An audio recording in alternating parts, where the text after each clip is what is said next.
Buenos días, iglesia, y bienvenidos a toda la gente que nos está viendo a través de Zoom y Facebook Live. Me llamo Paolo Vidal, estamos con ustedes desde The Prayer House Church acá en Toronto, Canadá. Y mira, para los que no estuvieron acá la vez pasada, hace 2 semanas, hemos empezado una nueva serie, ya porque ustedes, los que han estado con nosotros, se han dado cuenta que hemos hecho una serie sobre la vida de Jesús. No solamente de su vida, pero lo que significaba, por ejemplo, las profecías que él tenía que cumplir y cómo los cumplió en su vida, su ministerio, su muerte y resurrección. Y después de ahí dije, ¿sabes qué? Mejor continuar, porque tenemos el Evangelio de San Lucas y después él tiene una parte 2, el libro de los Hechos. Ahí empieza la historia de la iglesia cristiana. Entonces fuimos por todo el libro de los Hechos. Y después de terminar eso, y mira, como les dije la vez pasada, la Biblia termina más o menos un poco antes del año 100 después de Cristo, ya con la muerte de San Juan. Fue el último de los discípulos de morir. Bueno, hay un poco de debate, pero realmente era el último testigo de Jesús. Hablamos un poco la vez pasada sobre Ignacio, el primero de esta nueva serie que estoy llamando Héroes de la Fe. O sea, personas importantes a la fe cristiana, y todavía podemos seguir aprendiendo de ellos hasta el día de hoy, pero no están en la Biblia. Vienen desde la época después de que terminaron y cerraron lo que tenemos ahora como la Biblia. Entonces hablamos sobre Ignacio, que era un discípulo del discípulo Juan, y según la tradición, no hay ninguna forma para probar o desprobar esto. Según la tradición, él era uno de los niños que fueron bendecidos por Jesús cuando era niño, en esa famosa historia de deja que los niños vengan a mí.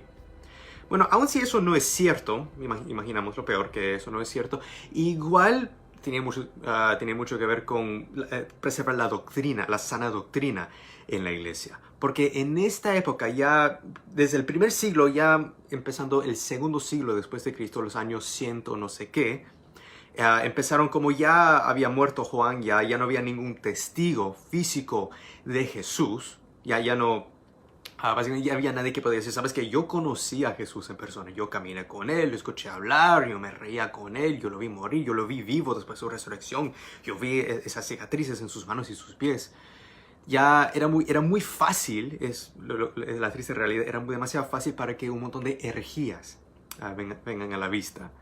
Y como hablamos la vez pasada, la primera herejía y con lo cual luchó Ignacio, también con la ayuda de su padre espiritual, que era el apóstol Juan, contra el docetismo, que afirmaban de que Jesús era Dios, pero negaban de que Jesús realmente era un hombre.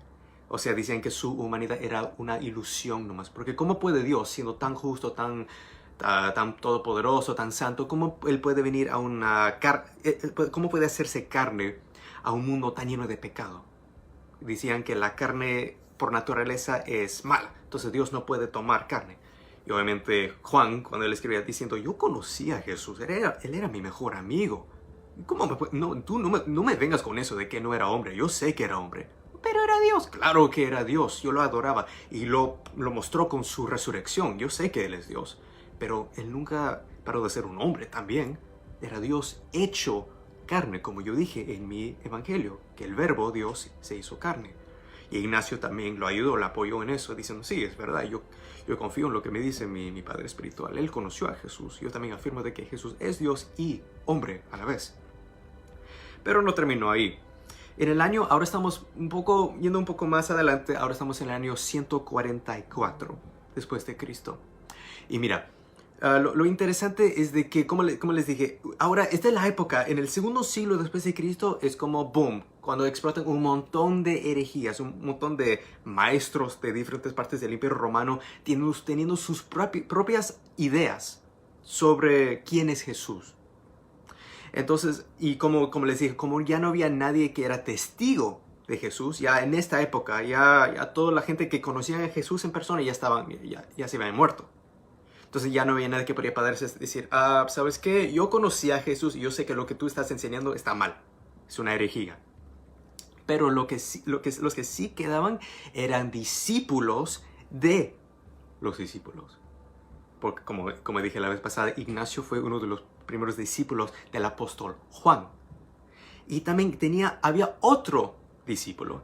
Él se llama Policarpo de Esmirna. Esmirna queda en lo que ahora es la parte oeste de Turquía. Entonces, él también era un discípulo del apóstol Juan. Y según los historiadores, él nació más o menos el año 69 después de Cristo. O sea, un poco antes de la destrucción de Jerusalén. Pero haber nacido en el año 70, por ahí más o menos, él no conocía a Jesús. La muerte y resurrección, y cuando Jesús ascendió al cielo, eso fue más o menos en el año 30. Entonces, él era un hombre joven, unos 30 años por ahí más o menos, cuando murió el apóstol Juan. Pero en ese tiempo él fue un discípulo de Juan y era el obispo o el pastor de la iglesia en Esmirna. Si ese nombre les suena familiar, es porque si tú vas en tus Biblias, por ejemplo, si vas al libro de Apocalipsis, que fue escrito por el discípulo Juan, vas a ver que en los primeros capítulos, creo que son los primeros 2 o 3 capítulos, que hay 7 iglesias. Entonces Juan es mandado por un ángel del Señor, por el mismo Jesús realmente, a escribir estas cartas a estas 7 iglesias. La iglesia en Laodicea, a Éfeso, hay un montón. Y una de ellas, mira, en Apocalipsis capítulo 2, empezando desde el versículo 18, dice, escribe al ángel de la iglesia... perdón, me equivoqué. Ya, es Apocalipsis capítulo 2, desde el versículo 8, no 18, me equivoqué. Escribe al ángel de la iglesia en Esmirna. Entonces, algo que ustedes tienen que entender, nosotros leemos la Biblia de esta perspectiva del siglo XXI, de que, por ejemplo, uno de los versículos más famosos en toda la Biblia, Jeremías 29:11, yo conozco los planes que yo tengo por ti, dice el Señor, planes para prosperarte y darte un futuro, y nosotros lo tomamos muy personalmente. Esto fue escrito para mí. En un sentido, eso es cierto. O sea, es el mismo Espíritu Santo que nos habla y nos inspira a través de la palabra. Pero en el contexto original, y tú ves esto más que todo en el Nuevo Testamento, las cartas de Pablo, de Pedro, de Juan, esa carta de Santiago, estas eran cartas dedicadas a iglesias, a lugares específicos, a una congregación específica. Entonces lo que realmente ves es que ellos estaban, por ejemplo, escribiendo sus cartas ahí en la cárcel o en casa, donde sea que estuvieron. En el caso de Pablo, él escribió la mayoría de sus cartas cuando estaba en la cárcel. Ahí es apuntando con su pluma y con su tinta ahí. Y él no lo estaba escribiendo con la intención, ¿sabes qué? En 2000 años toda la comunidad cristiana va a estar leyendo esta carta. Por ejemplo, estaba escribiendo una carta. Esto es para la iglesia que queda en Corinto. Y ustedes ahora lo conocen como 1 y 2 de Corintios. Entonces llegaba la carta a la iglesia y el obispo o el pastor de esa iglesia decía, congregación, vénganse por favor. Tenemos una carta de nuestro amigo, el que fundó esta iglesia, que pasó por acá y nos enseñó sobre Jesús. Pablo. Todos, sí, Pablo, hace tanto que no lo vemos. A ver, ¿qué dice? Y entonces leía su carta. Eso lo mismo sucedió con Juan, en este caso, con sus cartas, esas primeras 7 cartas a estas 7 iglesias. Entonces el pastor de la iglesia en Esmirna era este hombre, Policarpo, que había sido un discípulo del apóstol Juan. Entonces él llega con la carta diciendo, hermanos, ha llegado una carta de mi padre espiritual, de Juan, el apóstol de Jesús. Todos se emocionaban. Y estaban con necesidad espiritual. Cuando tú lees acá, por ejemplo, lo más importante viene acá en el versículo 10. Dice, no temas lo que estás por sufrir. Ahora ustedes se acuerdan del contexto que hablemos, creo que fue un mes pasado, por lo cual Juan había escrito el libro de Apocalipsis. Era un libro dedicado a una iglesia que estaba bajo persecución, que literalmente en muy poco tiempo iban a tener que tomar una decisión de ofrendar incienso ante el emperador romano, adorándolo como Dios, dominóse Dios, o morir. Entonces por eso le estaba escribiendo esta carta. Dice, no temas lo que estás por sufrir para Cristo. Yo te digo que el diablo echará a algunos de ustedes en la cárcel para que sean probados, y tendrán tribulación por 10 días. Sé fiel hasta la muerte, y yo te daré la corona de la vida. Estas son las palabras de Jesús. Y el que tiene oído, oiga lo que el Espíritu dice a las iglesias. El vencedor no sufrirá daño de la muerte segunda. Entonces, esta es una iglesia en esa necesidad porque sabían lo que venían.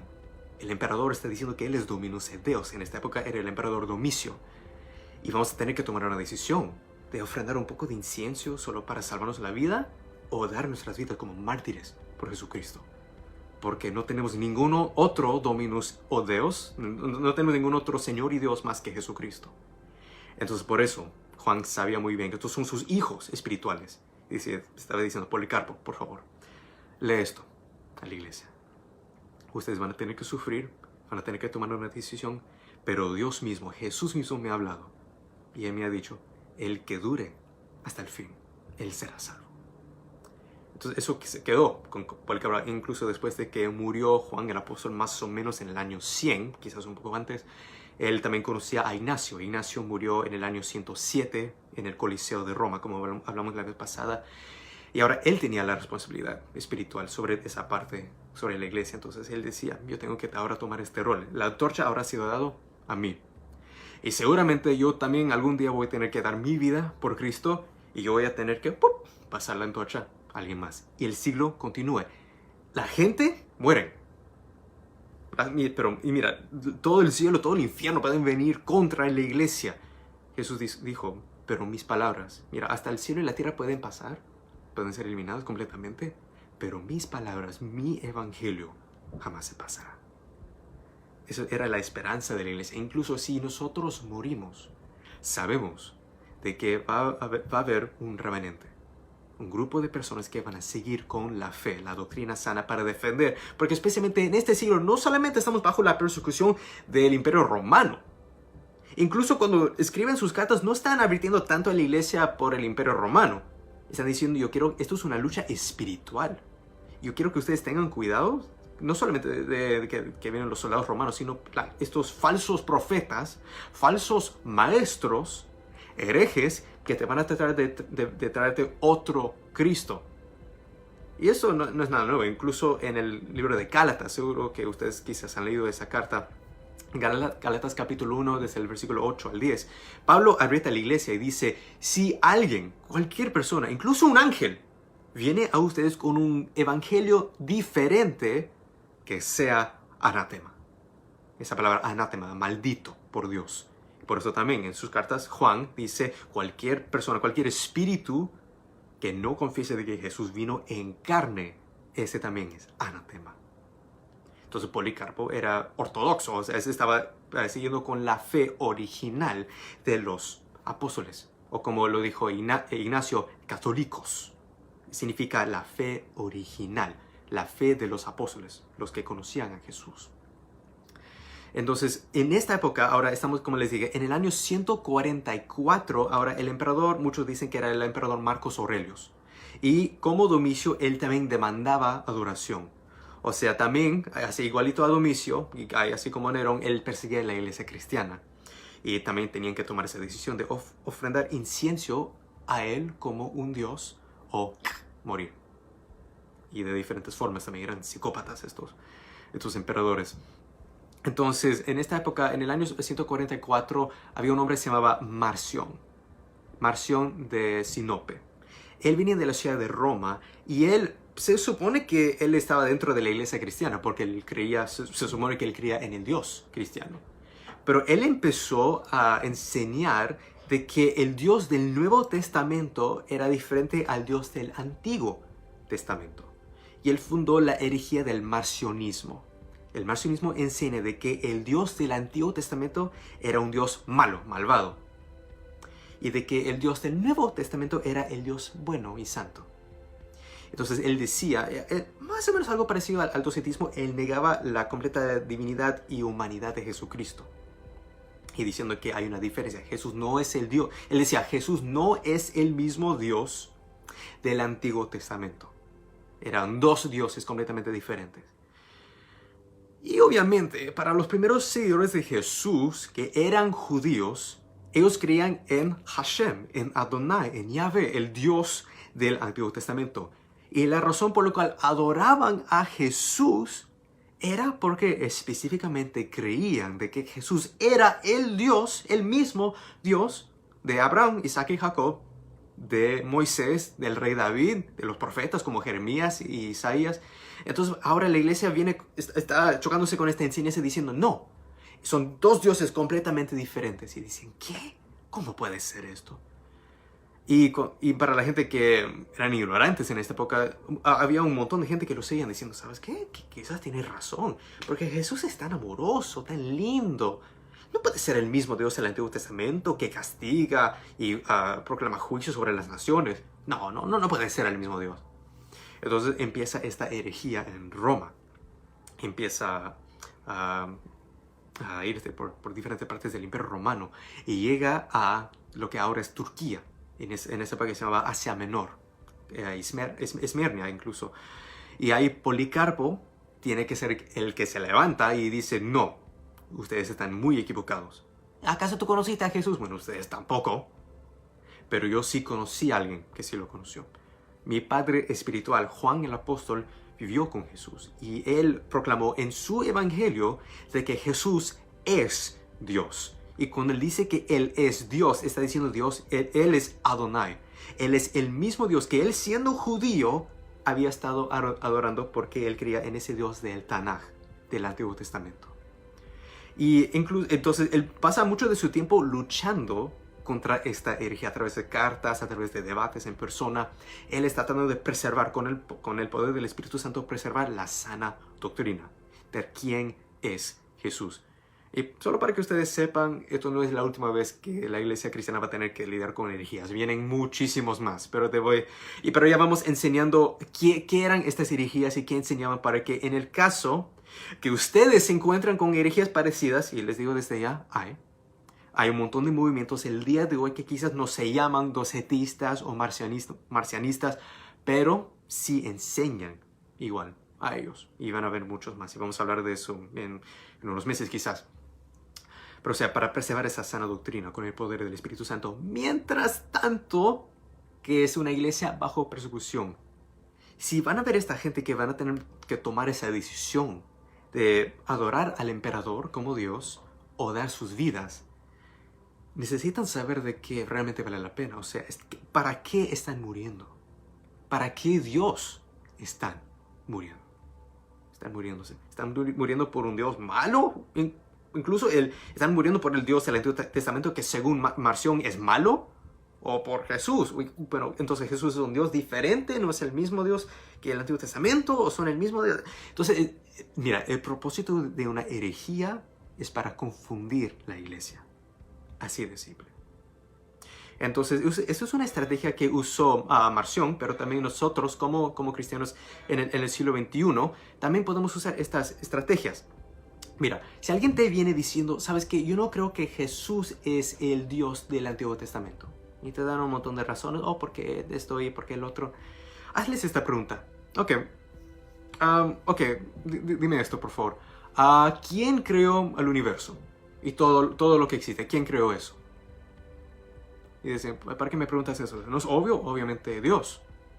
Y sí, tienes la razón, les puedo decir. El primer versículo en toda la Biblia, ¿qué es? Génesis capítulo 1, versículo 1. ¿Y qué dice? En el principio, Dios, Yahvé, creó los cielos y la tierra. ¡Pum! Más claro no puede ser. Dios creó el universo y todo lo que existe.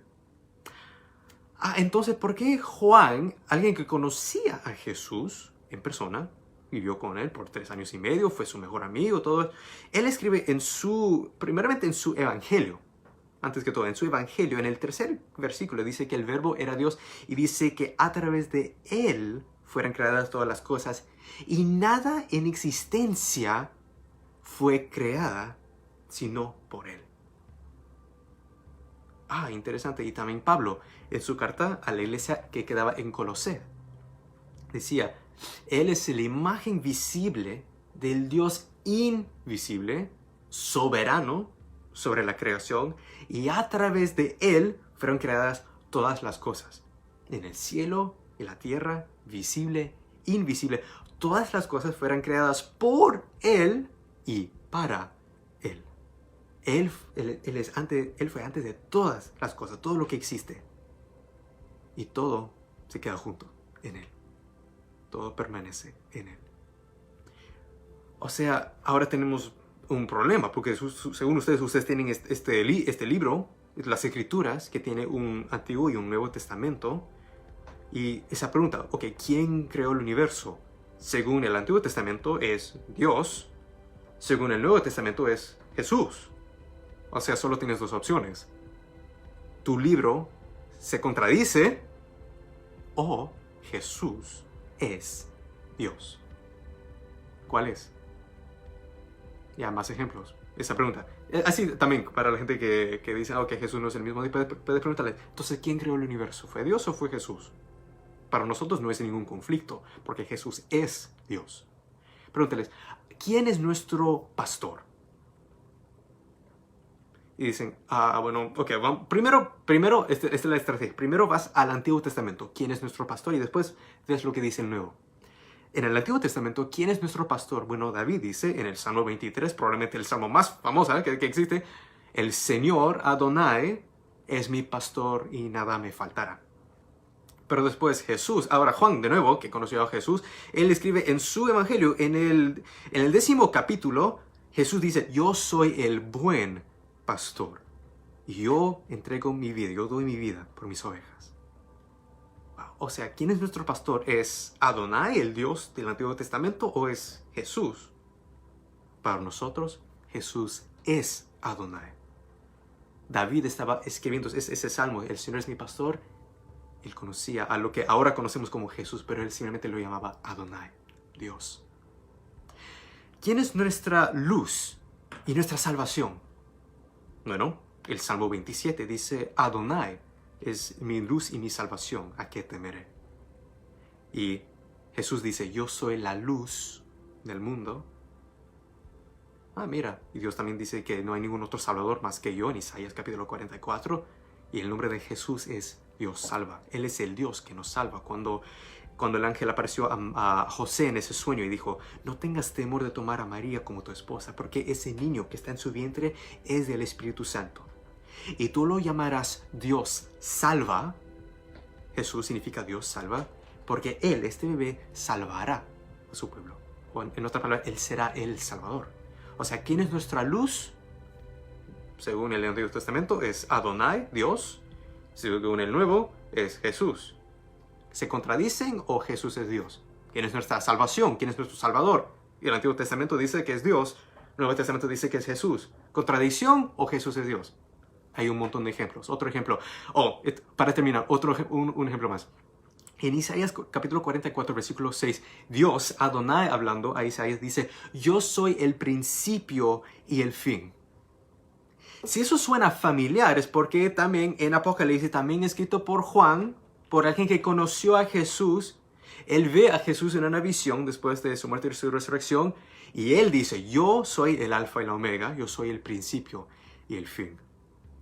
Él vio a Jesús como rey. Y en el Antiguo Testamento era una teocracia. Dios, Adonai, era nuestro rey. Y Apocalipsis termina con Juan viendo a Jesús coronado y en su manto está escrito estas palabras: Rey de reyes y Señor de señores. Es una pregunta muy simple.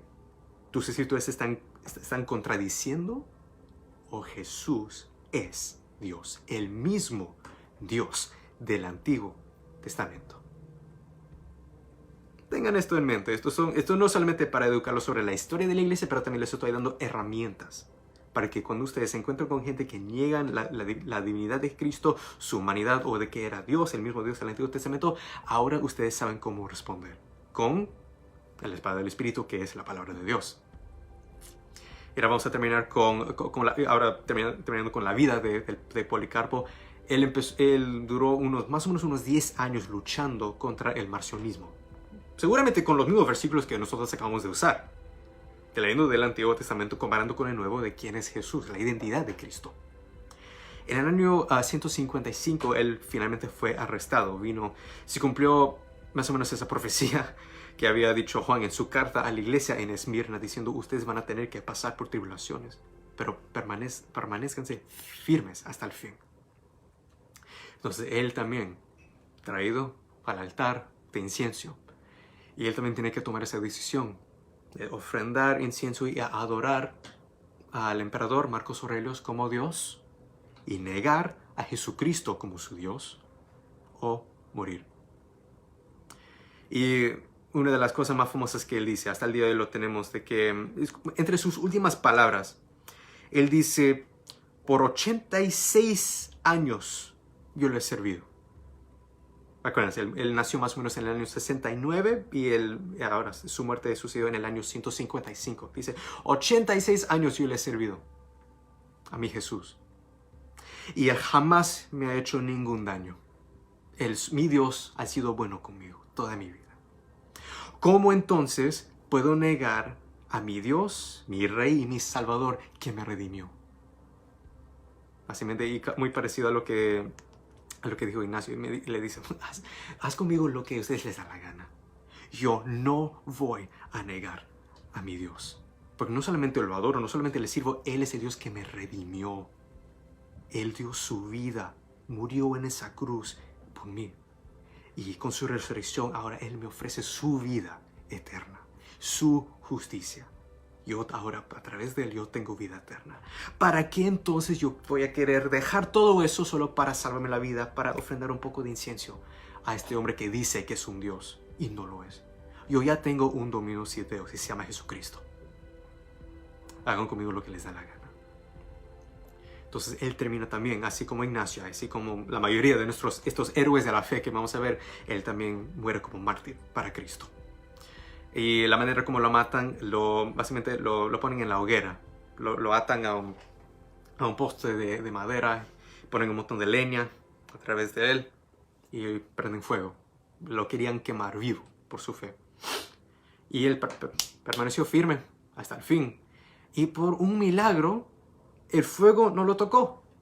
Parece que el viento quizás lo sopló en la otra dirección, pero el fuego no lo alcanzaba. Era como si fuera como un anillo un círculo de protección que estaba alrededor de él. Estaba ya atado, listo para morir, pero el fuego no lo alcanzaba.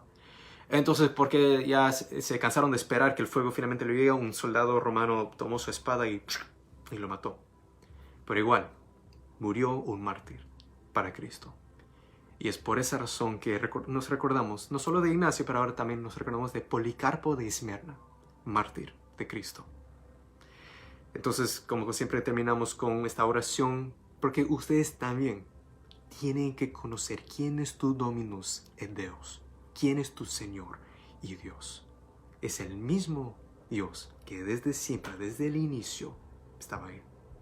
Y Él dijo, yo soy Salvador, yo soy luz, yo doy vida eterna a todos aquellos que creen en mí.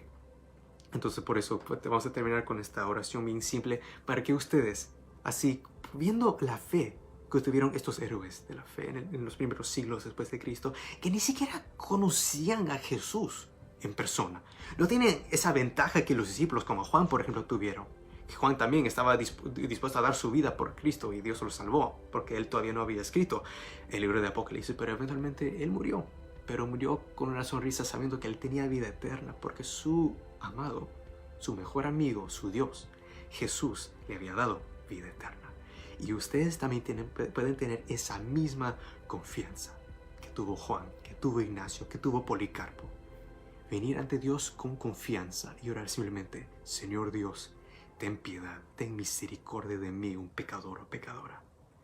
Y ustedes saben mucho mejor que yo qué pecados de los cuales tienen que arrepentirse, confesar, como dijo Juan. Si nosotros confesamos nuestros pecados, nuestro Dios es justo y fiel. Él perdonará nuestros pecados y nos limpiará de toda maldad, toda iniquidad. Y ahora declaramos, imagínate, frente al emperador y está diciendo, adora al emperador como Dominus et Deus, como Señor y Dios. ¿Y qué decían estos hombres? No, yo confieso con mi boca de que Jesucristo es el Señor, de que Él murió en esa cruz por mis pecados y al tercer día resucitó de entre los muertos para darme vida eterna. Espíritu Santo, ese mismo Espíritu Santo que dio esa fortaleza a estos héroes de la fe, yo quiero que tú ahora habites en mí, para que yo también pueda permanecer firme hasta el fin y ganar tu corona de vida eterna. Damos toda la gloria y la honra a Dios Padre, Dios Hijo y a Dios Espíritu Santo. Amén.